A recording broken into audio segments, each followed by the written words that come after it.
Practice practice practice practice make a perfect. निरंतर अभ्यास से ही सफलता पाई जा सकती है। आप कितने भी ब्रिलियंट हो, आप कितने भी माइंडसेट आपका स्ट्रॉन्ग क्यों ना हो, लेकिन आपका प्रैक्टिस नहीं है तो आप सफलता से बहुत दूर हैं। तो दोस्तों, स्वागत है आपका हमारे चैनल ओके पॉइंट 247 में। तो 50,000 क्वेश्चन की श्रृंखला जो हम शुरू किए थे, इसका पार्ट 2 आपके सामने है। इस पार्ट में हम लोग मैकेनिकल प्रॉपर्टीज़ से जुड़ी MCQ करने वाले हैं, जो कि पिछले साल पेपर में आए हुए हैं, ठीक है ना। और उसके साथ हम लोग एडिशनल एक्स्ट्रा फैक्ट्स भी देखने वाले हैं। और ये जो श्रृंखला है वो ऑल इन वन बैच है, ऑल इन वन। आप एक बैच देखिए, आप हर एक एग्ज़ाम को क्रैक कर सकते हैं, ये मेरा दावा है। आपको पेपर देखने के बाद खुद ही लगने लगेगा, ठीक है ना। तो मैकेनिकल प्रॉपर्टीज़ हम इसमें डील करेंगे। पिछली वीडियो में यदि आपने नहीं देखा है तो डिस्क्रिप्शन में उसका भी लिंक है, जाके वो भी वीडियो देख लीजिए। और साथ ही साथ इस वीडियो का जो PDF है, आप मेरे टेलीग्राम चैनल से ज़रूर डाउनलोड कर लिया कीजिए, ठीक है। और रिवीजन जरूर किया कीजिए, है ना। वीडियो आने में थोड़ा सा लेट हो जाता है, इसके लिए सॉरी, क्योंकि मुझे भी सर्विस करके आना होता है, तो मैं थका हारा होता हूँ, फिर भी मैं काम डेली करता हूँ, ठीक है।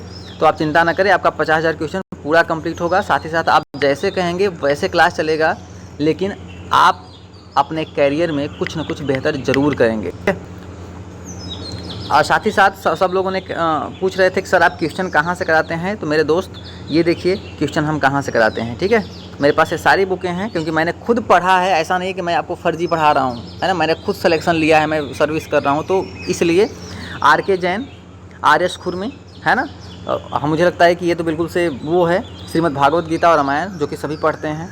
मेडीजी यूथ कंपटीशन का JEE दोनों बुक हमने कंप्लीट किया था, दोनों बुक से क्वेश्चन करवा रहे हैं आपको। SK मंडल नोट्स, इंजीनियरिंग सर्विस और गेट, और टेस्ट बुक, जो मैंने टेस्ट बुक से मैंने जो टेस्ट दिया था उसका भी मेरे पास PPT की स्क्रीनशॉट है, तो मैं उससे भी क्वेश्चन को निचोड़ लेता हूँ, ठीक है।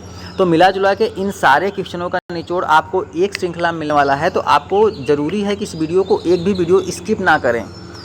आपको तरह तरह के वीडियो को पढ़ना ही नहीं है, बस एक वीडियो पकड़ लीजिए, एक यूट्यूब चैनल पकड़ लीजिए, पूरा सवाल आप प्रैक्टिस कर लीजिए, ठीक है। चलिए इस वीडियो को हम शुरू करते हैं। तो पहला क्वेश्चन नंबर 10 तक हुआ था, आज क्वेश्चन नंबर 11 से हम बात करेंगे। A property often is use to characterize strength and hardness at elevated temperature, है ना। ये कह रहा है कि किसी मटेरियल की एक ऐसी प्रॉपर्टी जो कि हार्डनेस के टाइम में, मतलब कि टेम्परेचर आप बढ़ा रहे हैं, उस कंडीशन में भी आप हार्ड रहें, है ना, एकदम मजबूत रहें। जैसे आपको कोई गुस्सा दिला दे, उस समय भी आप बिल्कुल शांत रहें, एकदम मजबूत रहें, अपना आप खो दें। इस कंडीशन में जो मैकेनिकल प्रॉपर्टी होती है उसे हम क्या कहते हैं, तो सब जानते हैं, उसे हम क्या कहते हैं, हॉट हार्डनेस, ठीक है ना।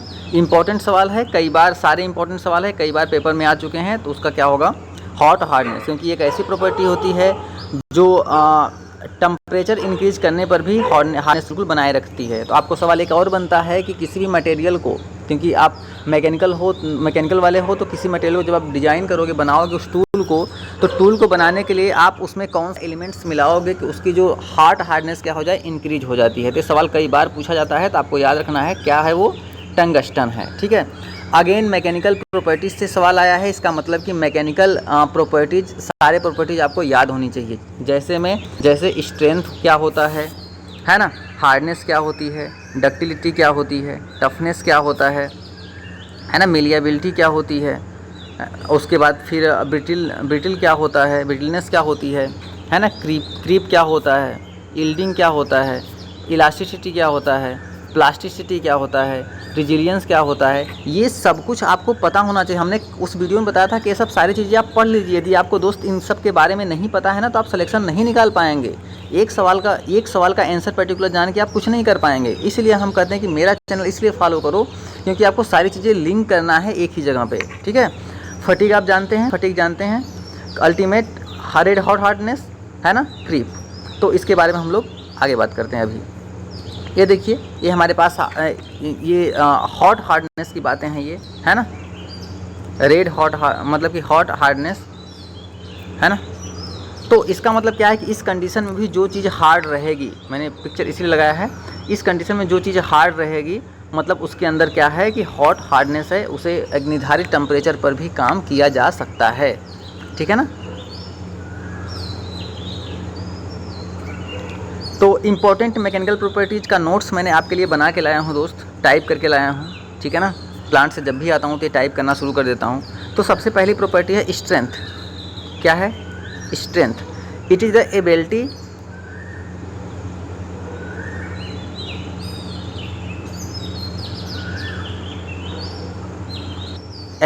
it is the ability of material to resist to externally applied force without breaking or yielding। आप देख सकते हैं इस पिक्चर में, पिक्चर को देख के महसूस कीजिए कि किसी भी यदि हम कंपोनेंट पे एक्सटर्नली फोर्स लगा रहे हैं, आप देख सकते हैं कि ये इंसान है, इस ढक्कन को बहुत तेज़ी से खोल रहा है, एक्सटर्नली मतलब अप्लाइड फोर्स कर रहा है, लेकिन जो ढक्कन है विदाउट ब्रेकिंग और यील्डिंग, है ना, ये रजिस्ट कर रहा है इस लोड को, जहाँ ये लगा रहे हैं इस लोड को, ये रजिस्ट कर रहा है विदाउट ब्रेकिंग और यील्डिंग। तो ये होता है हमारे पास स्ट्रेंथ। होता है ना कि आपके पास कितनी स्ट्रेंथ है, आप कितने घंटे बिल्कुल कंसंट्रेशन होकर पढ़ाई कर सकते हैं, वो होती है स्ट्रेंथ। आप कितने फेलियर को झेल सकते हैं, वो होती है आपकी स्ट्रेंथ, ठीक है। अगली प्रॉपर्टी है स्टिफनेस, मतलब इसे बोलते हैं हिंदी में कड़ापन। It is the ability of material to resist deformation under stress. The modulus of elasticity is the measure of stiffness. ये सवाल कई बार पेपर में पूछा जा चुका है कि द मेजर जो द मॉडुलस ऑफ इलास्टिसिटी जो होता है वो मेजर किसको करता है? वो स्टिफनेस को मेजर करता है। एक कई बार सवाल पूछा जा चुका है एई में भी और जेई में भी, ठीक है ना। ये सवाल ये आप फिगर को देख सकते हैं कि स्टिफनेस होता क्या है। नेक्स्ट इलास्टिसिटी क्या होती है कि आपको पता होगा कि इलास्टिसिटी क्या होती है कि जब भी हम किसी मटेरियल पे लोड लगाते हैं तो वो डिफॉर्म होता है। जैसे मटेरियल कोई है हमारे पास, इस पे लोड लगाएंगे आप तो ये क्या हो जाएगा? एक्सटेंड हो जाएगा या कंप्रेस हो जाएगा, या तो फिर इसकी लेंथ कम होगी या बढ़ जाएगी, लेकिन एक्सटर्नल लोड लगाएंगे तब। लेकिन लोड को रिमूव करने के बाद में यदि फिर से ओरिजिनल शेप रिगेन कर ले रहा है तो इसके अंदर इलास्टिसिटी है। तो इसको पढ़ लेते हैं एक बार। The property of material to regain the original shape after deformation when the external force are removed.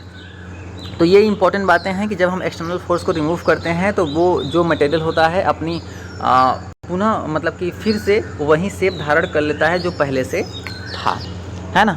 इसके बाद this is property desirable for material used in a tools and machine. It may be noted that steel is more elastic than rubber. बहुत ज़्यादा important एक कहानी, आप इसको तो बिल्कुल अगरबत्ती लगा लीजिए इस पॉइंट को, है ना, कि जो स्टील होता है सबसे ज़्यादा इलास्टिक होता है किससे? रबर से। बहुत ज़्यादा इंपॉर्टेंट पॉइंट है। 2 सवाल आया है, इस पर सवाल बना हुआ है। देखिए मैं सारी बातें इसलिए बताता हूँ क्योंकि मैं झेल चुका हूँ, बहुत सारे फेलियर झेला हूँ, तब जाके सिलेक्शन की सीरीज लगी है, ठीक है। तो मुझे पता है कि क्वेश्चन कहाँ कहाँ पूछा गया है, कहाँ कहाँ गलतियाँ हमने की थी, है ना। तो इसलिए आप क्वेश्चन प्रैक्टिस इस चैनल से कीजिए। तो इलास्टिसिटी इंपॉर्टेंट हो गया क्यों? क्योंकि ये हम यूज करते हैं किसमें? टूल्स में भी, मशीन में भी। और स्टील क्या होता है? सबसे ज़्यादा इलास्टिक होता है रबर से ज़्यादा इलास्टिक होता है। तो आप गलती में कभी कभी पूछा जाता है कि भाई स्टील और रबर में कौन सबसे ज़्यादा इलास्टिक है, तो आपको जवाब देना पड़ेगा सर वहाँ पे स्टील क्या होता है? हमने अभी बताया आपको कि जब आयरन में कार्बन की उचित मात्रा मिलाते हैं तो हमारे पास क्या बन जाता है? स्टील बन जाता है। और स्टील क्या होते हैं? 2 प्रकार के होते हैं। स्टील को हम 2 तरह से कैटेगराइज करते हैं। कौन कौन सा? पहला on the basis of percentage of carbon, जिसमें हमारे पास डेड स्टील आता है, माइल्ड स्टील आता है, medium carbon steel, high carbon steel आते हैं। दूसरा होता है हमारे पास एलॉय स्टील, है ना। तो ये सारी बातें आपको याद रखनी है। चलिए आगे।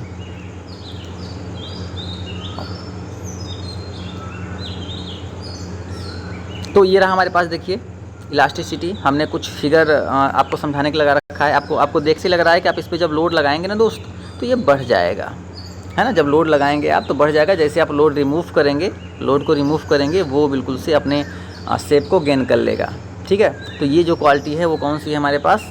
ये है इलास्टिसिटी, ठीक है। अब प्लास्टिसिटी क्या होती है? बिल्कुल कि यदि हम किसी मटेरियल पे यदि किसी मटेरियल, जैसे हमारे पास ये मटेरियल है, इस पर हमने लोड लगाया, लोड लगाने के बाद में ये डिफॉर्म होगा, जाहिर सी बात है। ये डिफॉर्म हुआ, डिफॉर्म होने के बाद मान लीजिए कुछ ऐसे हो गया, ये डिफॉर्म होने के बाद कुछ ऐसे हो गया। हमने लोड लगाया था, याद रहे हमने लोड लगाया था। लोड लगाने के बाद में जब ये ऐसे हो गया और जब लोड हमने रिमूव कर दिया तो भी ये ऐसा का ऐसा ही रह गया, तो इसे हम क्या कहते हैं, इसे हम प्लास्टिसिटी कहते हैं। क्या कहते हैं मेरे लाल, प्लास्टिसिटी कहते हैं। पढ़िए इसको, it is the property of material which retain the deformation produce under the load permanently. ये इंपॉर्टेंट वर्ड है, permanently. This property of material necessary for forging and stamping image coins in ornamentals work. तो ये बहुत ज़्यादा important है। आपको plasticity समझ में आ गया कि लोड हटाएंगे तो वो बिल्कुल जैसा था वैसा ही रह जाएगा, अपनी शेप को रिगेन नहीं करेगा।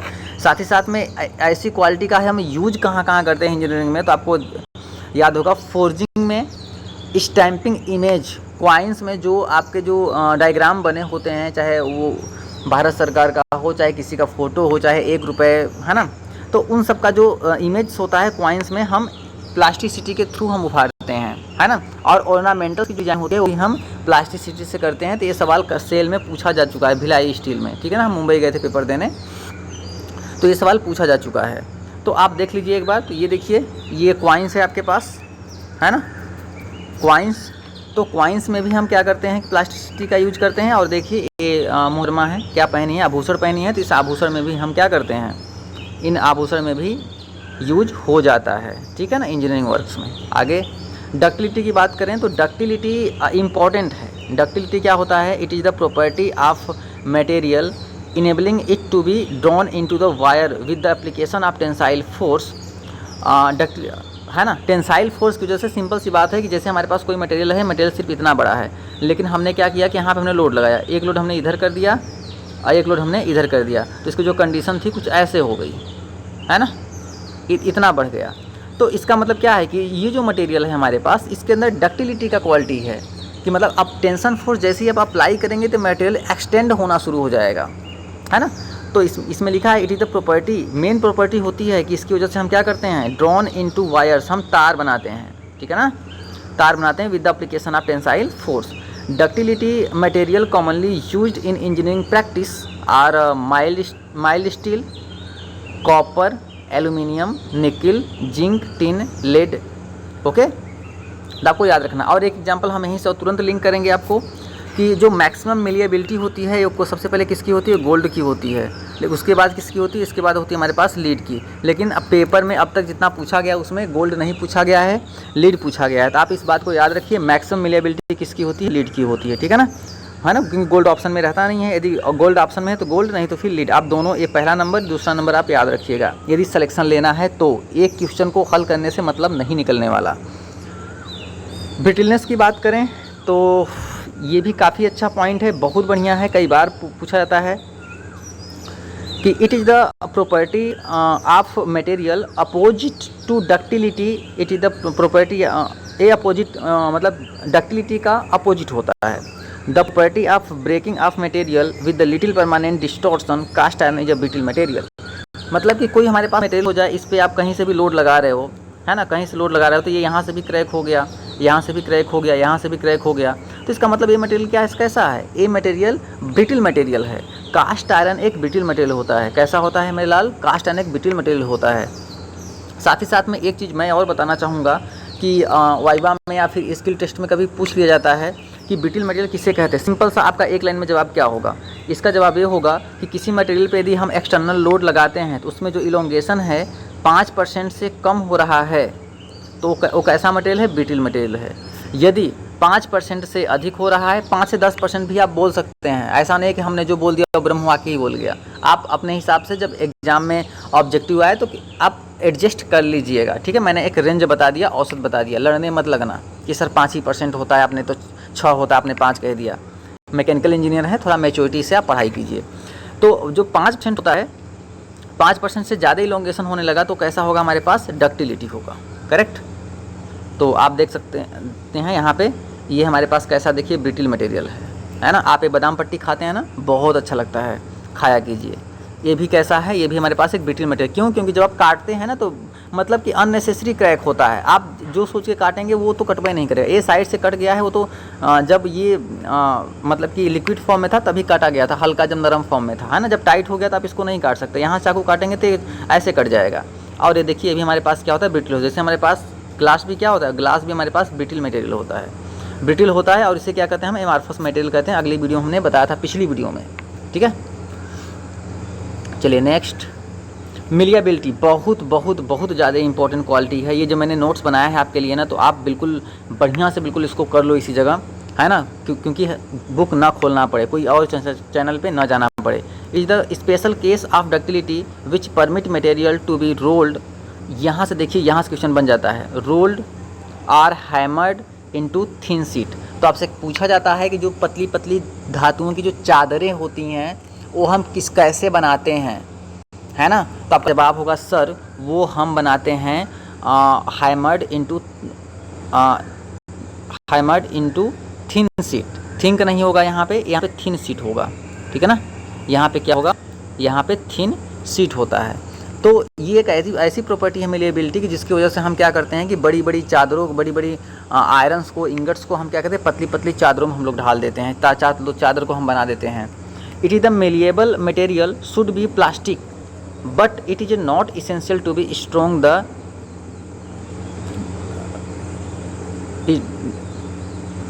But it is not essential to be so strong, है ना।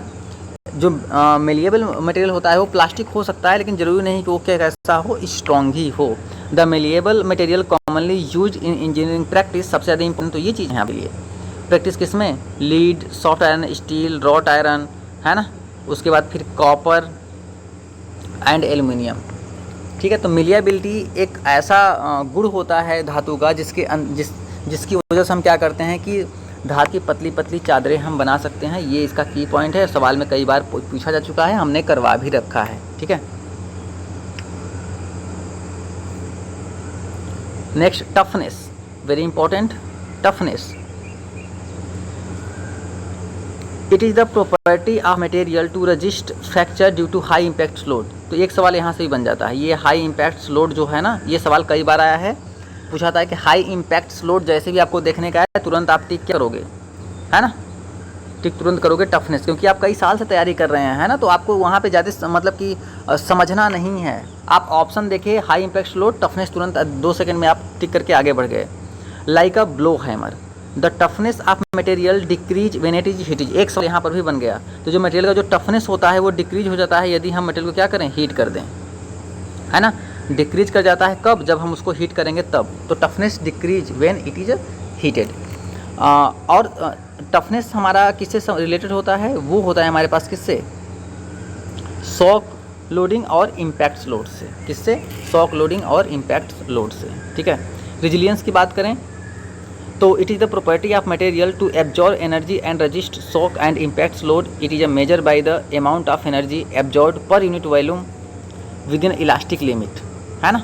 तो ये इंपॉर्टेंट है कि इलास्टिक लिमिट के अंतर्गत जो पर यूनिट वॉल्यूम जो एनर्जी स्टोर होती है उसे हम क्या कहते हैं, रेजिलियंस कहते हैं। और सबसे इसेंशियल जो होता है प्रॉपर्टी स्प्रिंग के लिए वो रेजिलियंस ही होता है ना। तो रेजिलियंस के लिए सबसे इंपॉर्टेंट प्रॉपर्टी क्या होता है, स्प्रिंग के लिए कौन सी प्रॉपर्टी इंपॉर्टेंट होता है, रेजिलियंस, है ना। तो आप यहाँ से देख सकते हैं हमारे पास ये स्प्रिंग है ना, ये हमारे पास स्प्रिंग है। तो इसके लिए जो इंपॉर्टेंट प्रॉपर्टी होती है वो क्या होगी, हमारे पास रेजिलियंस होती है, ठीक है ना। क्योंकि विद इन इलास्टिक लिमिट के अंतर्गत अपने क्या करता है, एनर्जी को स्टोर करता है पर यूनिट वॉल्यूम, है ना।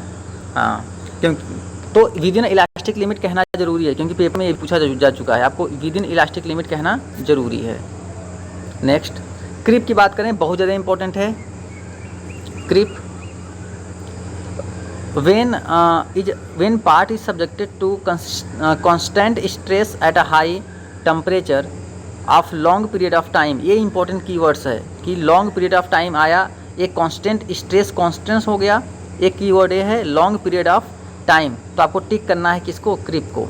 It will be undergo slow and permanent deformation called creep. यदि किसी कंपोनेंट पे, हमारे पास कोई कंपोनेंट है, इस कंपोनेंट पे एक लोड कांस्टेंट लोड लग रहा है, लेकिन वो लोड काफ़ी दिन से लगा हुआ है।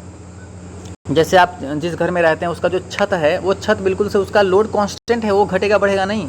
लेकिन जो आपकी जो दीवार है, दीवार पे वो कांस्टेंट लगा हुआ है, काफ़ी सालों से लगा हुआ है, तो उसके अंदर कौन सा क्वालिटी आएगी, क्रीप आएगा। जो फेलियर आएगा वो कौन सा आएगा, क्रीप आएगा। तो ये बातें आपको याद रखनी है।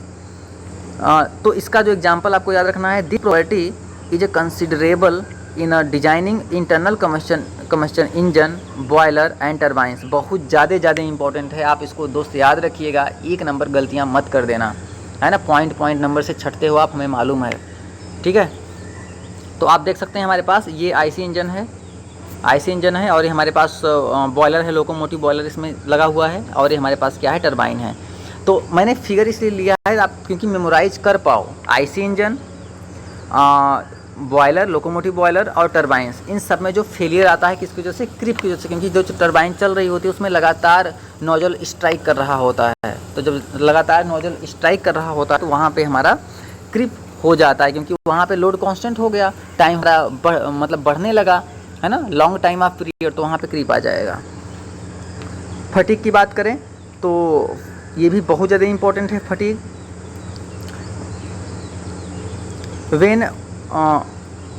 When material is subjected to repeated stress, important है, यही की पॉइंट है। Repeated stress fail at a stress subjected below the yield points, है ना। यील्ड पॉइंट्स के पहले ही, मतलब कि यील्ड पॉइंट्स के पहले ही यदि फेल हो जाए तो उसे हम क्या कहते हैं, उसे हम कहते हैं फटीग कहते हैं। Such type of failure of material is known as the fatigue, इसको, इस टाइप के मटेरियल को हम क्या कहते हैं, फटीग कहते हैं। The failure is caused by the means of progressive crack formation which are usually fine and microscopic size. The property is considered in designing shaft connecting rod, spring, gear. तो यहाँ पे क्या होता है, हमारे पास फटीग हो जाता है। फटीग मतलब थकान होता है, ठीक है ना, क्योंकि किसी चीज़ को आपको तोड़ना हो, जैसे मान लीजिए रिपीटेड स्ट्रेस, जैसे मान लीजिए एक चीज़ को मान लीजिए हमारे पास ऐसे बना दिया हमने, है ना, इसको तोड़ना है, तो मान लीजिए ये इतना मोटा रॉड है ना, तोड़ना है, तब क्या करते हैं आप, यहाँ से और यहाँ से आप ऊपर नीचे रिवर्स करते हैं ना, एक बार ऊपर करेंगे, फिर नीचे करेंगे, फिर ऊपर करेंगे, फिर नीचे करेंगे, तो शायद यहाँ से हमारे पास हो जाएगा, यहाँ से हमारा टूट जाएगा। तो आपने क्या किया है कि रिपीटेड स्ट्रेस, जैसे आप किसी तार को तोड़ते हैं ना ऊपर नीचे उंगली करके, है ना, दोनों तरफ से पकड़ के ऊपर नीचे करते हैं, तो वो रिपीटेड स्ट्रेस होता है, तो उसे हम क्या कहते हैं, फटीग कहते हैं, है ना। तो ये देखिए फटीग में ये कंडीशन आती है, इंसान के अंदर आलसी आ जाता है, ठीक है ना। तो ये देख रहे हैं, ये फटीग है। तो आपके अंदर भी कभी फटीग आ जाता है कि रिपीटेड पढ़ाई करते करते करते करते आपको, मतलब कि आप बिल्कुल डिप्रेस हो जाते हैं, ठीक है ना। तो हार्डनेस इंपॉर्टेंट है, इसके बाद हम लोग क्वेश्चन करेंगे। Hardness it is a very important property, ये बहुत ज़्यादा इंपॉर्टेंट प्रॉपर्टी है, तो होती है। इसका डिफिनीसन भी अलग अलग दिया जाता है, और सारे डिफिनीसन हम एक ही जगह इकट्ठा कर दे रहे हैं। देखिए पहला definition, it embrace different properties such as the resistance to wear. ये क्या करता है, रेजिस्टेंस टू वियर। यदि रेजिस्टेंस टू वियर मतलब कि घिसाव का विरोध करता है, कौन, हार्डनेस। स्क्रैचिंग, कहीं आप स्क्रैच नहीं कर रहे हैं, स्क्रैच करने का भी विरोध कौन करता है, हार्डनेस। डिफॉर्मेशन होने का भी विरोध कौन करता है, हार्डनेस। मशीनेबिलिटी का भी विरोध कौन करता है, हार्डनेस। तो इतनी सारी मतलब प्रॉपर्टी हैं, इन सबसे डिफाइन होती है, इन सबसे सवाल बनते ही बनते हैं। It is also means the ability of material to cut another metal, ये भी बहुत ज़्यादा कई बार पूछा गया है कि ability to material cut one metal to another metal, तो वहाँ भी कौन सी आएगी, हार्डनेस ही आएगी। इसी यही क्वालिटी है जिसकी वजह से हम क्या करते हैं कि एक, मतलब कि हम हेक्सा ब्लेड से किसी मटेरियल को हम काट सकते हैं, क्योंकि वो हार्ड होता है। The hardness usually expressed in the number which of the dependent on the method making the test. आगे चले हैं, तो ये देखिए हमारे पास ये हार्ड है ना, ठीक है। तो इस पर कई तरह से हमारे पास सवाल बन जाते हैं। अगला है हमारे पास the unique property of cast iron. The unique property of cast iron is malleability, बिल्कुल नहीं, मिलेबिलिटी किसकी थी हमारे पास, मिलेबिलिटी थी सबसे मैक्सिमम किसकी, गोल्ड की, उसके बाद फिर किसकी, लीड की। तो आप जनरली लीड को ही याद रखना। डक्टिलिटी बिल्कुल नहीं, टफनेस बिल्कुल नहीं, तो इसका जो करेक्ट आंसर हो जाएगा हमारे पास डैम्पिंग कैरेक्टरिस्टिक, है ना। तो इसका जो करेक्ट आंसर हो जाएगा हमारे पास डैम्पिंग कैरेक्टरिस्टिक, ये बिल्कुल से करेक्ट आंसर होगा, है ना, ये करेक्ट आंसर होगा। और साथ ही साथ आपको याद रख लेना है कि हमने कास्ट आयरन आया, तो जो कास्ट आयरन होता है हमारे पास, देखिए जो पिग आयरन होता है हम किस में बनाते हैं, ब्लास्ट फर्नेस में। कास्ट आयरन हम किस में बनाते हैं, क्यूपोला फर्नेस में। कास्ट आयरन कहाँ बनाते हैं हम, क्यूपोला फर्नेस में। राट आयरन हम कहाँ बनाते हैं, पडलिंग फर्नेस में। और स्टील के लिए तो बहुत यूज करते हैं, जैसे बेसेमर, ब्लिस्टर, क्रूसिबल, है ना, ELD electric. Next, permanent deformation of solid material under the influence of the long time exposure of high level mechanical stress, बहुत ज़्यादा इंपॉर्टेंट है। हाई लेवल मैकेनिकल स्ट्रेस बोले तो creep, that it still below the yield strength along with the subjected to heat. तो क्या कह रहा है कि permanent deformation of solid material under the influence of the long term exposure of high level of mechanical stress, तो उसका जो correct answer हो जाएगा हमारे पास वो हो जाएगा क्रीप, है ना, जो करेक्ट आंसर है क्रीप। इलास्टिसिटी, आइसेट्रोपी, हार्डनेस, इसको देखते हैं, है ना। नेक्स्ट नंबर 14 नंबर का सवाल, which of the following property will be the meaningful indicator of uniform rate of elongation of test piece structural material before necking happens in the test piece. क्या कह रहा है कि which of the following properties will be the meaningful indicator uniform rate of elongation. किस में elongation uniform rate में होता है? जैसे मान लीजिए हमारे पास डक्टाइल में होता है, सिंपल सी बात है कि जैसे आप यहाँ पे लोड को लगाएंगे यहाँ पे, है ना, तो ये धीरे धीरे कुछ एक ऐसी कंडीशन आएगी तो कुछ ऐसी कंडीशन आ जाएगी। मैं बताता हूँ, अभी ऐसे आएगा तो कुछ ऐसे करके ऐसे आएगा, ऐसे करके ऐसे आएगा। तो ये जो है हमारे पास ना, इसे कहते हैं नेकिंग। इसे क्या कहते हैं? इसे कहते हैं नेकिंग, है ना। तो ये किस में है? इस एक होता है हमारे साथ किस में? डक्टाइल मटेरियल में। कौन से मटेरियल में ये होता है? ये होता है हमारे पास डक्टाइल मटेरियल में। ब्रिटिल में कप, और इसी को हम बोलते हैं कप एंड कोन फ्रैक्चर। ये भी सवाल पूछा जा चुका है, कप एंड कोन फ्रैक्चर, क्योंकि कप के जैसा ये दिखाई देने लगता है, ठीक। तो इसका जो करेक्ट आंसर हो जाएगा हमारे पास क्या होगा? डक्टिलिटी, ठीक है। Next, the property of material which enables it to resist fracture due to high impact load. तो हम कहा जैसे आपके पास हाई इम्पैक्ट लोड आएगा, तुरंत आप किसको टिक करोगे? टफनेस को, क्योंकि हमने अभी पढ़ा है तो ज़्यादा टाइम इसमें ख़राब नहीं करेंगे हम लोग, ठीक है ना, टफनेस में। और एक बार ज़रूर हम कहेंगे कि दोस्त एक बार फिर से जो मैकेनिकल प्रॉपर्टीज़ है ना, आप इसको एक बार ध्यान से पढ़ लीजिए, चाहे वो स्ट्रेंथ हो, चाहे हार्डनेस हो, चाहे टफनेस हो, चाहे ब्रिटिलनेस हो, चाहे हमारे पास डक्टिलिटी हो, चाहे प्लास्टिसिटी हो, चाहे इलास्टिसिटी हो, चाहे क्रीप हो, चाहे यील्डिंग हो, सब कुछ पढ़ डालिए बिल्कुल बढ़िया से, है ना। A bearing material should not be possess the characteristic of high, है ना। तो ये बीयरिंग मटेरियल आ गया है। बीयरिंग आपको पता होगा कि बीयरिंग एक ऐसा कंपोनेंट होता है जो रोटेटिंग करने वाले शाफ्ट को क्या करता है? सपोर्ट भी करता है, और हमारे पास उसको घूमने के लिए भी अलाउ करता है, ठीक है ना। ये पूछा जाता है वाइवा में भी, स्किल टेस्ट में भी, है ना। बीयरिंग किसे कहते हैं, किसे हैं? तो आपको सिंपल जवाब देना है कि वो क्या करता है कि जो रोटेटिंग पार्ट है उनको एलिमेंट्स को सपोर्ट भी करता है और अलाउ भी करता है घूमने के लिए, ठीक है, फिक्स नहीं करता। तो कौन सा इसमें प्रॉपर्टी है? Bearing material should not be possess the characteristic of high, क्या? हार्डनेस भाई होना, ये हार्डनेस नहीं होगा ना तो फिर वो तुरंत तो उस मेटल कट जाएगा वहाँ पे। मेल्टिंग पॉइंट, कंडक्टिविटी, थर्मल, भाई इसमें कोफिशिएंट ऑफ फ्रिक्शन, ये हाई नहीं होना चाहिए। कोफिशिएंट ऑफ फ्रिक्शन हाई नहीं होना चाहिए, नहीं तो फिर आपको जैसे कोई सॉफ्ट है ना, एक किसी कोई सॉफ्ट में बीयरिंग लगा दिए हैं आप, ये मान लो इतना बड़ा सॉफ्ट है, इस सॉफ्ट में जो है बीयरिंग आप लगा दिए हैं, ये सॉफ्ट है, इस सॉफ्ट में बीयरिंग लगा हुआ है। यदि इसका कोफिशिएंट जो मेटल टू मेटल जब कांटेक्ट होगा, इसमें फ्रिक्शन ज़्यादा होगा ना, तो पावर का ज़्यादा लॉसेस होंगे, इसीलिए ये नहीं होना चाहिए, ठीक है ना। Next, an isotropic material has, important question है, कई बार पूछा जा चुका है ना। हमने लिखा केवल RPSC असिस्टेंट इंजीनियर में लिखा है, लेकिन कई जगह सवाल पूछा जा चुका है, तो इन बातों का आपको ध्यान रहे कि items distributed in a random patterns, ऐसा कुछ नहीं है। Items distributed in a fix pattern, ऐसा भी नहीं है। A different crystal structure at a different temperature, ये बिल्कुल से करेक्ट आंसर है। तो C will be the right answer, है ना। तो इसका जो करेक्ट आंसर होगा हमारे पास C।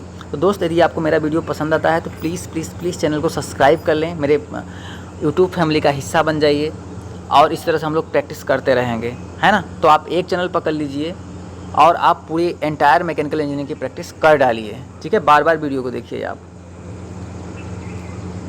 Next, metal exhibiting time bound behaviour is known as, important सवाल है, पूछा गया पेपर में। देखिए मैकेनिकल प्रॉपर्टीज हमने सारी बता दी, अब हम लोग सवाल करेंगे। तो material exhibiting time bound behaviour are known as, तो टाइम बाउंड बिहेवियर कई बार पूछा जा चुका पेपर में, तो आपको याद रखना क्या है? विस्को इलास्टिक, कौन सी प्रॉपर्टी होती है? Visco elastic. बाकी प्रॉपर्टी क्या होती है चलिए देख लेते हैं लिंकिंग मेथड से। अच्छा आगे है, ठीक है आगे है अभी। The material which exhibit, 19 number का सवाल है, the material which exhibit the same elastic property in all direction.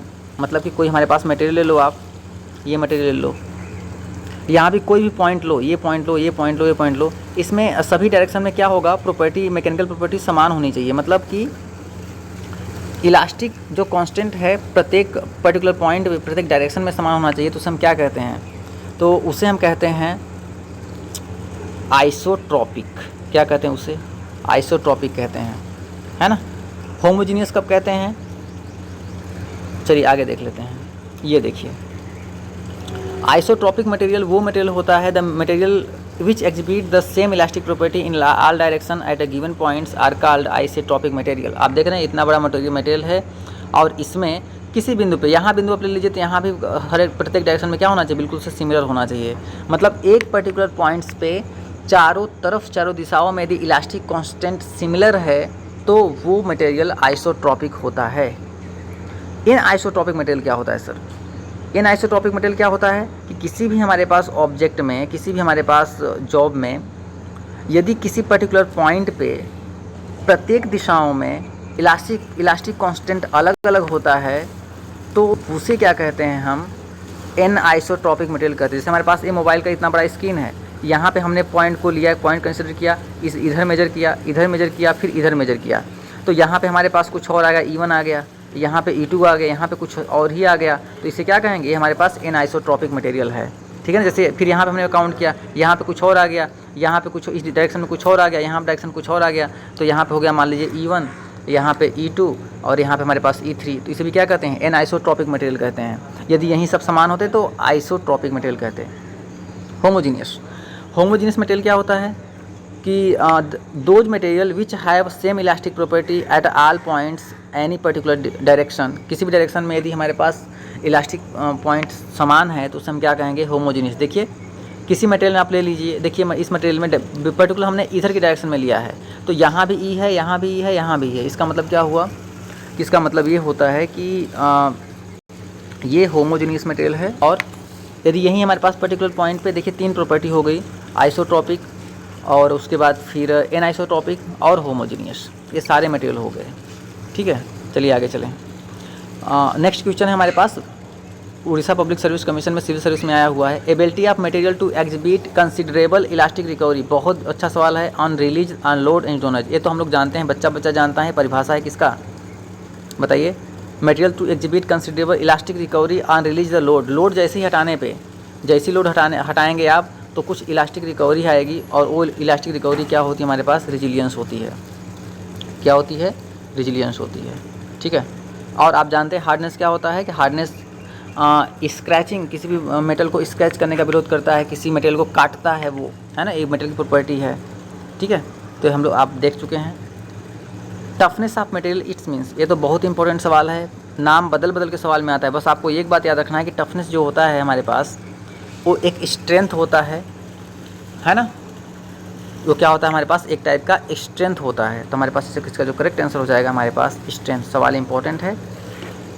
और मशीनेबिलिटी क्या होती है? एबिलिटी टू मशीन, है ना। किसी भी जॉब को आप मशीनन कर रहे हैं, वो मशीनन करने दे रहा है, उस पर ऑपरेशन आप कर पा रहे हैं, तो उसके अंदर मशीनेबिलिटी है। फटीग रेजिस्टेंस आप जाने हैं, है ना, कि किसी मटेरियल को बिलो द यील्डिंग पॉइंट के पहले फेल होना, वो क्या होता है? फटीग रेजिस्टेंस होता है। तो टफनेस रिलेटेड टू जनरली हम लोग का अब तक जो टफनेस से सवाल आया था वो जनरली क्या होता था? शॉक लोडिंग का था। क्या लिख के आता था? शॉक लोडिंग, है ना, हाई इम्पैक्ट लोड, यही लिख के आता था, है ना। Energy stored before a fracture, ऐसे लिख के आता था। लेकिन इस सवाल में क्या आया है हमारे पास? Toughness of material means its strength. तो ये हमारे पास नया है, आप इसको याद रखिए। The property of material necessary for forging stampings on coins and ornamentals work, हमने अभी बताया था इसके पहले कि वो क्या होता है? वो होता है हमारे पास प्लास्टिसिटी, ठीक है। आप ध्यान से लेक्चर देखे होंगे इस शुरू से ही, तो क्या होता है हमारे पास? प्लास्टिसिटी। इलास्टिसिटी पता है कि लोड हटा लेने पे फिर से वो शेप धारण कर लेगा। डक्टिलिटी क्या होता है कि यदि किसी मटेरियल में 5% से ज़्यादा इलोंगेशन है तो उसके अंदर डक्टिलिटी है, 5 से 10% से ज़्यादा इलोंगेशन है तो डक्टिलिटी है, 5 से 10% से कम है तो ब्रिटिलनेस है, ठीक है। और डक्टिलिटी में कैसा फ्रैक्चर होता है, कप एंड कोन फ्रैक्चर होता है, ठीक है। और कास्ट आयरन ब्रिटिल मटेरियल है और इसमें जो ऑब्लिक प्लेन में फ्रैक्चर होता है, ठीक है। मेलिएबिलिटी में होता है, हमने बताया था कि जो गोल्ड होता है, गोल्ड की मैक्सिमम होती है और लीड की उसके बाद होती है। तो मैक्सिमम मेलिएबिलिटी किसकी होगी, गोल्ड की, फिर उसके बाद लीड की। ये पेपर में पूछा जा चुका है। Next, ductility of material can be defined as, तो ये फिर से सवाल आ गया हमारे पास। तो आपको मैंने सब कुछ बता दिया, तो मुझे लगता है कोई दिक्कत नहीं होनी चाहिए। Ability undergo large permanent deformation under compression, नहीं, अंडर कंप्रेशन होता ही नहीं है। जो जब भी डक्टिलिटी आएगा वो टेंशन में होगा। Ability to recover its original shape, नहीं, ये इलास्टिसिटी का होता है। Ability to undergo large permanent deformation in the tension, तो हमारे पास ऑप्शन नंबर सी क्या हो जाएगा, करेक्ट आंसर हो जाएगा, ठीक है मेरे लाल। और इसका PDF आप जरूर डाउनलोड करके प्रैक्टिस करें, ठीक है। A material is known as electronic or polymorphic if it, बताइए इसका सवाल, इसका आंसर। अंडर ऑल कंडीशन, ऐसा कुछ नहीं है। Exist in several crystal structure at a different temperature, यही करेक्ट आंसर होगा। यही क्या हो जाएगा हमारे पास, मतलब ऑप्शन नंबर बी क्या होगा, बिल्कुल से करेक्ट होगा। रिस्पॉन्स टू हीट ट्रीटमेंट, ऐसा कुछ नहीं है। Has its atom distributed in the random pattern, ऐसा भी नहीं है ना। मेलिएबिलिटी क्या होती है, यह हमने अभी बताया था। मैक्सिमम किसकी होती थी हमारे पास, गोल्ड की, फिर उसके बाद किसकी होगी हमारे पास, लीड की, है ना। Maximum energy that can be stored into the body due to external loading, ये नहीं है, ये किसी और का डिफिनीशन है। Flattened into the thin sheet, ये इंपॉर्टेंट था, हमने आपको बताया था उस समय, वहाँ भी हमने नोट्स में बताया था। तो जितना हम पढ़ा रहे हैं उतना सफिशिएंट है एग्जाम को क्रैक करने के लिए, ठीक है। अलग से आपको कुछ नहीं सोचना है, बस उतना प्रैक्टिस कर लो ढंग से, और आपको एग्जाम में प्रेशर हैंडल करते हुए वो जो माइंड सेट है वो बातें स्ट्राइक करें मेरी बताई हुई। Energy store in the body when stand, ऐसा कुछ नहीं है। एबिलिटी टू डिफॉर्म, ऐसा भी नहीं है। तो ऑप्शन नंबर बी क्या हो जाएगा हमारे पास, करेक्ट हो जाएगा, ठीक है। In a tensile test neck appear in the material, ये बहुत ज़्यादा इंपॉर्टेंट है। हमने बताया था कि दो तरह से हम मटेरियल बहुत ज़्यादा पढ़ते हैं, एक हमारे पास डक्टाइल मटेरियल और दूसरा हमारे पास ब्रिटिल मटेरियल। तो दो मटेरियल हम लोग पढ़ते हैं, एक डक्टाइल मटेरियल, दूसरा हमारे पास ब्रिटिल मटेरियल। तो ब्रिटिल मटेरियल में क्या होता है, ऑब्लिक फ्रैक्चर होता है, ऑब्लिक फ्रैक्चर होता है। और डक्टाइल मटेरियल में क्या होता है हमारे पास, कप एंड कोन फ्रैक्चर होता है। और कप एंड कोन फ्रैक्चर कैसे होता है कि जैसे आप ऐसे कर रहे हैं, हमारे पास कोई मटेरियल हो गया, ऐसा कुछ मटेरियल था और आपने इस पर लोड लगाया, इधर से लोड लगा दिया, इधर से लोड लगाया, तो जो इसकी कंडीशन होगी ना, वो कंडीशन कुछ इस तरह से हो जाएगी, ये ऐसे हो जाएगी, ठीक है, ये ऐसे हो जाएगी। तो यहाँ पे जो होता है ना, इसे हम बोलते हैं कप एंड कोन फ्रैक्चर। ये कहाँ है, anywhere in the parallel length, length के क्या है, ये लेंथ है तो इसके क्या है, पैरेलल है, पैरेलल है, मतलब कि इसके समांतर है। तो इसका जो करेक्ट आंसर हो जाएगा सी हो जाएगा, anywhere in the parallel length, correct. तो ये हमारे पास क्या हो जाएगा, बिल्कुल correct option, option number C हो जाएगा, ठीक है मेरे दोस्त। आगे चलें। Which of the following metals can be easily drawn into wires, ये तो बहुत ज़्यादा इंपॉर्टेंट है। ये डक्टिलिटी का क्या है, डक्टिलिटी का डिफिनीशन है। डक्टिलिटी क्यों, क्योंकि बार बार देखिए मैं बात बताता हूँ, क्योंकि दिमाग में आपके बिल्कुल छप जाए, है ना, रट जाना चाहिए। क्योंकि आप आज सफलता इस बात पर निर्भर नहीं करती कि आप पूरा के पूरा सवाल कर लेते हैं, सफलता इस बात पर निर्भर कर रही है कि आप कम टाइम में ज़्यादा आउटपुट कैसे दे सकते हैं। और तभी पॉसिबल है जब आप प्रैक्टिस इस तरह से करें। बार बार रिवाइज कीजिए, बार बार रिवाइज कीजिए। जब भी डक्टिलिटी आए दिमाग तुरंत आप कहिए दिमाग पर, अच्छा डक्टिलिटी मतलब कि 5 से 10% से ज़्यादा इलोंगेशन होगा और इसमें कप एंड कोन फ्रैक्चर होगा। अब कप एंड कोन फ्रैक्चर होगा, उसके बाद साथ ही साथ क्या होगा कि इसकी वजह से हम लोग क्या करते हैं, वायर्स को ड्रॉ कर सकते हैं। वायर्स किसके ड्रॉ करेंगे हम, कॉपर से। आपका मेल्टिंग पॉइंट कितना होता है, 1083 होता है ना। जैसे ही मेल्टिंग पॉइंट दिमाग में आया तुरंत आपको सोचना है कि यार मेल्टिंग पॉइंट है, इसका मतलब कि इलेक्ट्रिकल कंडक्टिविटी की बात हो रही है। तो इसका मतलब कोई ना कोई पदार्थ होगा जिसका इलेक्ट्रिकल कंडक्टिविटी मैक्सिमम होगा, जैसे सिल्वर, उसके बाद कौन आता है, कॉपर, उसके बाद कौन आता है, एल्युमिनियम। इस तरह से आप पढ़ाई करेंगे तब जाके आपको सफलता मिलेगी, ठीक है ना। आए एक सवाल, बहुत सारे यूट्यूबर की तरह एक सवाल करके चले जाओगे ना, सिलेक्शन कभी ना होगा, आप ज़िंदगी भर यूट्यूब से पढ़ते ही रह जाओगे, ठीक है। ये है हमारे पास कॉपर, इसका जो करेक्ट आंसर हो जाएगा हमारे पास कॉपर, ठीक है। ये बात याद रखना। तो जितनी सारी बातें बताएं, हम तो लिख के प्रैक्टिस करते थे, आवाज़ को रिकॉर्ड करके पढ़ते थे, है ना। एक बात कोई बोला, आपको 100 जवाब होने चाहिए, 100 बात आपको बतानी पड़ेगी, है ना। सारे डॉट्स को आप इकट्ठा करो, सारे लिंक को इकट्ठा करो, देखो एक हमारे पास ब्रह्मांड बन जाएगा। उस ब्रह्मांड में आप बिल्कुल सूरज की तरह चमकता हुआ दिखाई दोगे। कब, जब इतना प्रैक्टिस करोगे तब। नेक्स्ट है the impact strength of material is a indication of, impact strength आया तो आपको तुरंत बोल देना है कि भाई जैसे ही सर ने बताया था इम्पैक्ट स्ट्रेंथ आया था, आपको तुरंत बात करनी है। इम्पैक्ट आ गया, शॉक लोडिंग आ गया, है ना, तो क्या कहना है आपके पास, टफनेस ऑफ मटेरियल। तो इसका जो करेक्ट आंसर हो जाएगा हमारे पास टफनेस ऑफ मटेरियल। ठीक है मेरे दोस्त, नेक्स्ट चलते हैं।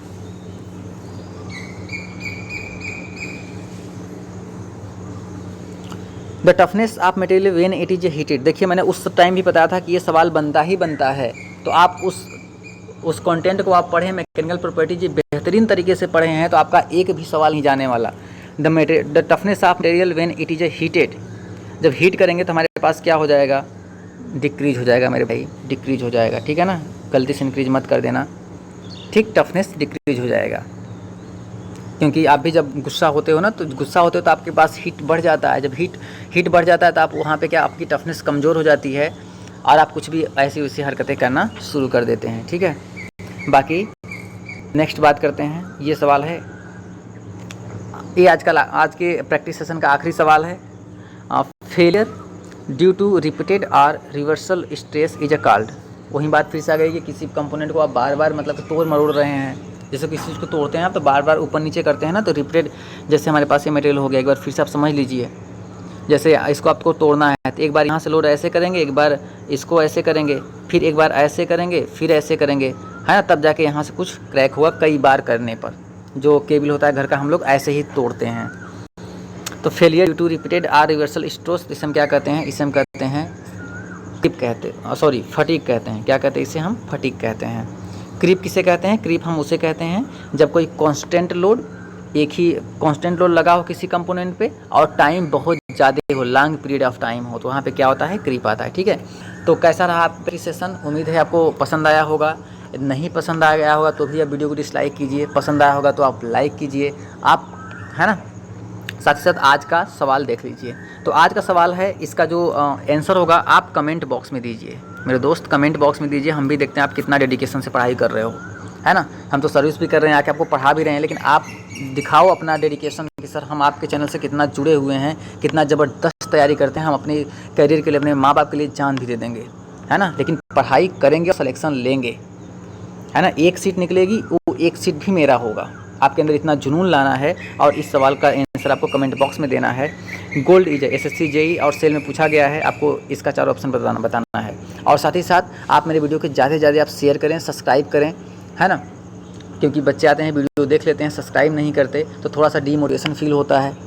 हम भी चाहते हैं कि सब्सक्राइबर इतने हो जाएं कि कम से कम चैनल आप भविष्य में टर्मिनेट न किया जाए, ताकि हम आपको निरंतर जीवन भर आपकी सेवा करते रहें इसी तरह से, है ना। आपको जो भी क्वेरी हो आप कमेंट बॉक्स में कीजिए, मैं उसका जब भी मैं खाली रहूँगा उसका जवाब जरूर दूंगा। तब तक के लिए take care, bye bye, thank you.